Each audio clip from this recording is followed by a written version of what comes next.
Malaysia থেকে container নিয়ে চট্টগ্রাম বন্দরে আসার পথে থাইল্যান্ডের উপকূলে পানামার পতাকাবাহী একটি পণ্যবাহী জাহাজ ডুবে গেছে। শনিবার বিকাল 3:30টার দিকে থাইল্যান্ডের ফুটেক উপকূলের কাছে গভীর সমুদ্রে এ দুর্ঘটনা ঘটে।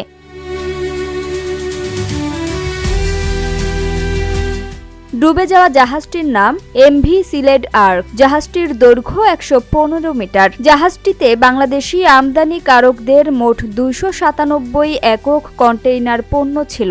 জাহাজটি গত 5 ফেব্রুয়ারি মালয়েশিয়ার কেলাং বন্দর থেকে চট্টগ্রামের উদ্দেশ্যে যাত্রা শুরু করে। যাত্রা শুরুর 2 দিনের মধ্যেই থাইল্যান্ড উপকূলের কাছে এটি দুর্ঘটনার কবলে পড়ে।